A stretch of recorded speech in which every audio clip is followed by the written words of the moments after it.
It's time to take a look at what's happening around Wyoming for Monday, September 29th. I'm Mac Watson, bringing you headlines from the Cowboy State Daily Newsroom, brought to you by Wyoming Interventional and Vascular Associates. WIVA offers the best solution for treating tired, aching, and swollen legs at Wyoming's only IAC-accredited vein facility. With virtually no downtime and minimal risks, if you're ready for relief, see what WIVA can do for you. Schedule a consultation at caspermedicalimaging.net/WIVA. Now, why would you pay about $2 million for a used Gulfstream jet when you can possibly acquire a Fairchild C-119L flying boxcar military transport plane for $150? Cowboy State Daily's Andrew Rossi reports that Bighorn County is selling the aircraft mainly from the World War II and Cold War eras after the Wyoming Supreme Court gave the go-ahead. So none of these aircraft are airworthy. They date back to the World War II Cold War era, and a lot of them have been used for parts over the years to manage similar planes that are still in the air. Bighorn County managed to get several of them. There's 16 up for auction through a convoluted legal thing, but basically someone who owned the planes wasn't paying their rent, and they didn't pay their rent, so they seized the assets, and now they're auctioning them off. So the thing is, you can buy some of these planes. The starting bids for some of them are as low as $25 and upwards of $500. The catch is you can buy it for cheap, but you have to move it or disassemble it on your own. If you or someone you know would be interested in bidding on these aviation treasures, look up the website Public Surplus.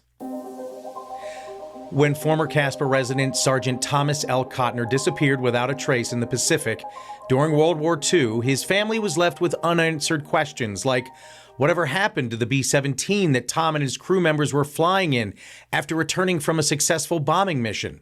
Well, now Cowboy State Daily's David Madison reports that 8 decades later, a man named Justin Taylor has some answers for the Cotner family. Pacific Rex is in a unique position where it's out and about in the Pacific doing active research. And Justin Taylor was in another part of New Guinea when he heard about this discovery made by a logging crew that was building a road through a really remote and high elevation place in New Britain Island, New Guinea. And so he rushed to the scene. So that was really fortuitous that he happened to be within reach and could get there within days. And then he's armed with all of these serial numbers for all the B-17s that saw action in that part of the Pacific theater. So he was the perfect guy, right place, right time, matched the wreckage, and then started doing these amazing deep dive research projects into each service member.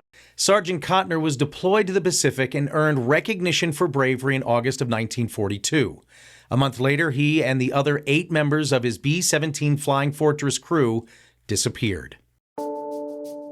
Wyoming's executive branch has told the state's highest court that if it doesn't reverse a judge's order expanding the legislature's public school funding expectations to include a computer for every student and other provisions, it'll amount to letting schools, not the legislature, determine school funding in Wyoming.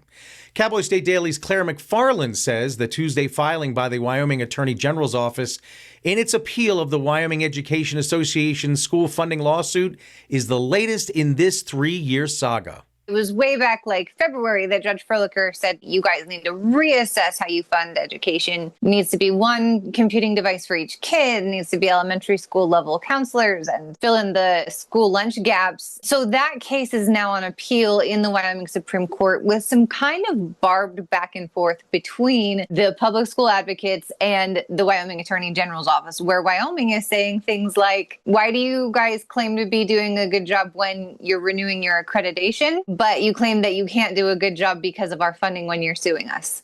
WEA sued in 2022. A handful of school districts have also joined the lawsuit. After a 4-year quest, elk hunter Terrence Monger got what he considers the bull elk of a lifetime, a behemoth of an animal shot on public land in Wyoming with a general season hunting tag. Outdoors reporter Mark Hines reports the Gillette man says from the first moment he saw the bull in northeast Wyoming's Hunt Area 129 about 4 seasons ago, he was obsessed. A bull in a 370-inch class is pretty darn big for Wyoming. The odds against this guy getting this thing, and the icing on the cake is that he chased the same bull for 4 years before he got it. Every time he went out, it just had a way of circling him or getting into the thick timber, just evaded him for 4 years. And he finally, after 4 years of pursuing this elk, he got it this month, in kind of an early season rifle hunt there. Monger tells Cowboy State Daily that it was pure tenacity and refusing to give up that helped him bag the animal. I'll be back with more news right after this. You never know what's going to happen. Without insurance, we could lose everything that we have. First State Insurance is here to help protect you and your livelihood. We protect the most important things in your life. What I appreciate about First State Insurance is for someone to have my back when we have a claim. First State Insurance looks forward to growing in our surrounding communities.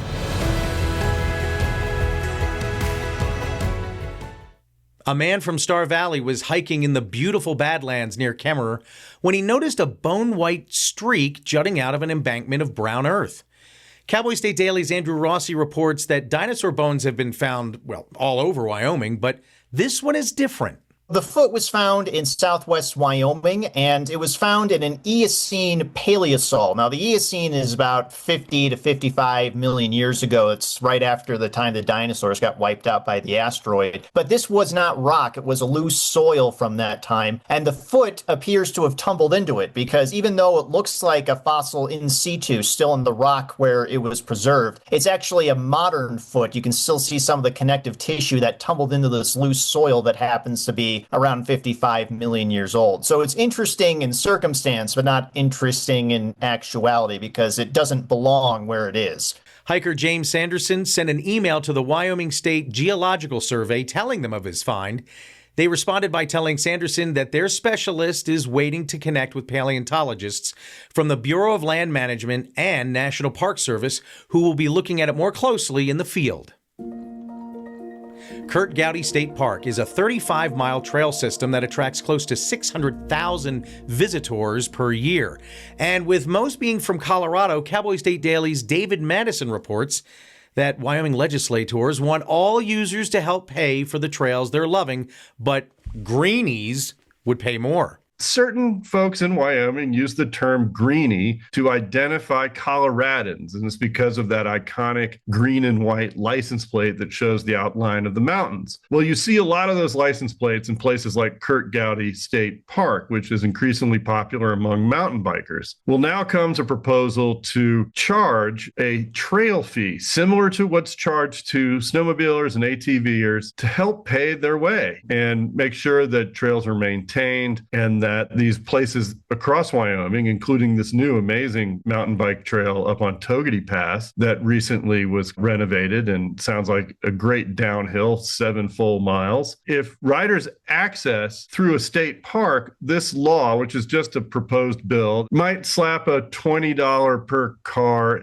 If the proposed bill passes, monies collected would be used for signage, policing, and bathroom maintenance. Mining has always been a dangerous occupation, especially coal mining.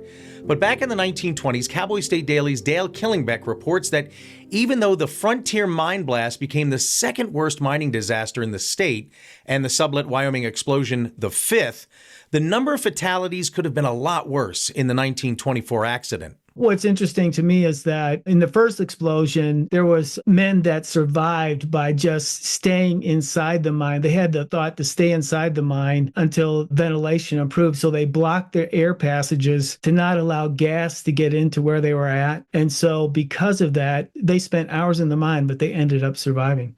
Now, after the two tragedies, the State Coal Mine Inspectors of Wyoming report emphasized that no matches or smoking material would be allowed in the mine because of coal dust and flammable gas.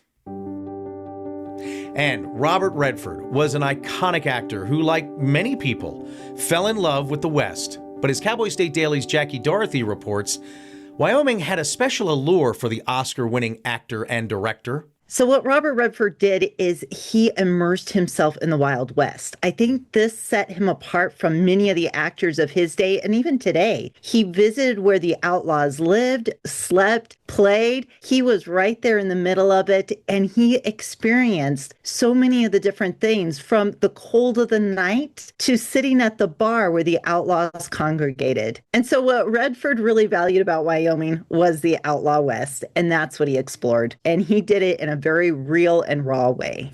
Redford had spent time over the years immersing himself in his breakout roles of both Butch Cassidy and Mountain Man Jeremiah Liver-Eating Johnson. He passed away at 89 on September 16th. And that's today's news. Get your free digital subscription to Wyoming's only statewide newspaper by hitting that daily newsletter button on cowboystatedaily.com. And you can watch this newscast every day by clicking subscribe on our YouTube channel or listen to us on your favorite podcast app. Thanks for tuning in. I'm Mac Watson for Cowboy State Daily.